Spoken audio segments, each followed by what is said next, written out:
আজ আমরা জুলাই গণঅভ্যুত্থানের প্রায় ঠিক 1 বছর পর এখানে দাঁড়িয়েছি।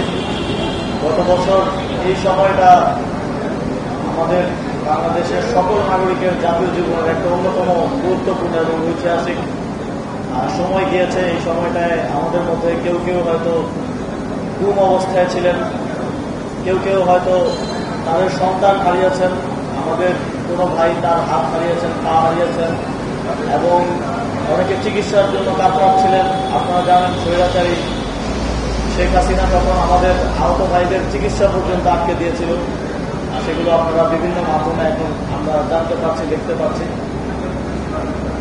প্রথমেই স্মরণ করতে চাই জুলাই গণঅভ্যুত্থানের সকল শহীদ, তাদের পরিবার এবং আহতদের, যাদের কল্যাণে আজ আমরা একটা স্বাধীন এবং মুক্ত বাংলাদেশে, যেখানে আমরা মত প্রকাশ করতে পারি, যেখানে আমরা আমাদের মনের কথা বলতে পারি, যেমন একটা বাংলাদেশ এবং নতুন বাংলাদেশ গড়ার স্বপ্ন দেখতে পাচ্ছি। আমাদের এই জুলাই আর্টওয়ার্কের মূল উদ্দেশ্যটা ছিল যে গত বছরের জুলাই আগস্টে যখন সবাই জনকে বলে যে দেয়ালের কান আছে, কিন্তু গত বছর জুলাই আগস্টে দেয়াল কথাও বলেছে, দেয়ালের মুখও ছিল। আমরা তো আন্দোলন করে হয়তো চলে গেছি, কিন্তু দেয়ালগুলো সবসময় হাজির ছিল। দেয়ালে লেখা আমাদের বক্তব্যগুলো দেয়াল সবসময় বলে গেছে। ঢাকা শহরের মানুষ, সারা বাংলাদেশের মানুষ বিভিন্ন শহরগুলোতে তারা সেটা দেখেছে এবং অনুপ্রাণিত হয়েছে, এবং জুলাই গণঅভ্যুত্থানে সর্বস্তরের মানুষের নেমে আসার পেছনে এই দেয়ালে আর্টওয়ার্কটা একটা বড় অবদান রেখেছে। সেই জায়গা থেকে এবং একই সাথে জুলাই গণঅভ্যুত্থানের সময়কার ইতিহাস এবং গত 16 বছরের ফ্যাসিবাদী শাসনামলের প্রতিটি বছরেই আপনারা জানেন নিপীড়নের এবং একই সাথে মানুষের প্রতিবাদের ইতিহাস রয়েছে। সেই ইতিহাসগুলোকে আবার নতুন করে মানুষের সামনে তুলে ধরা।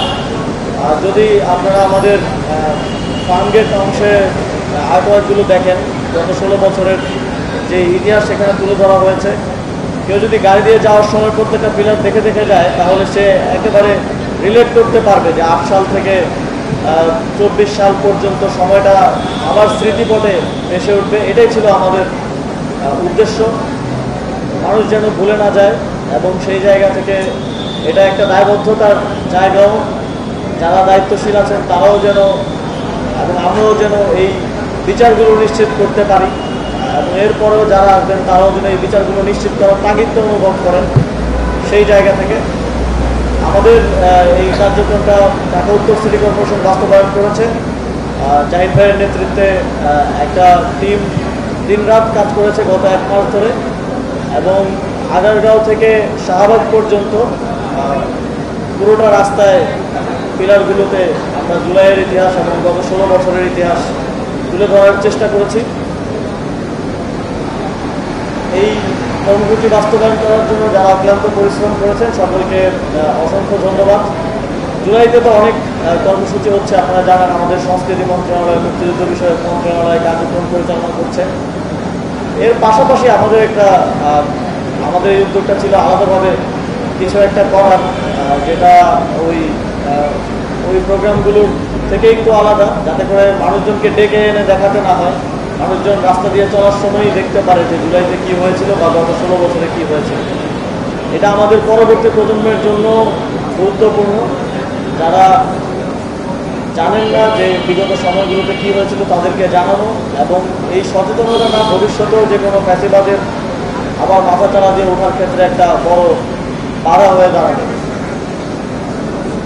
আজকে উপস্থিত হওয়ার জন্য এখানে যারা উপস্থিত হয়েছেন সকলকে ধন্যবাদ, গণমাধ্যম কর্মীদেরকে ধন্যবাদ।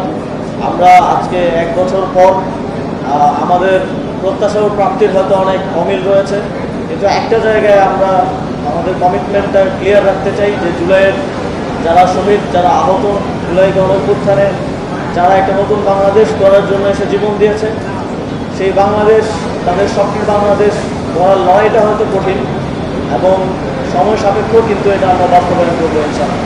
আপনাদের সকলকে আবারও ধন্যবাদ। আসসালামু আলাইকুম।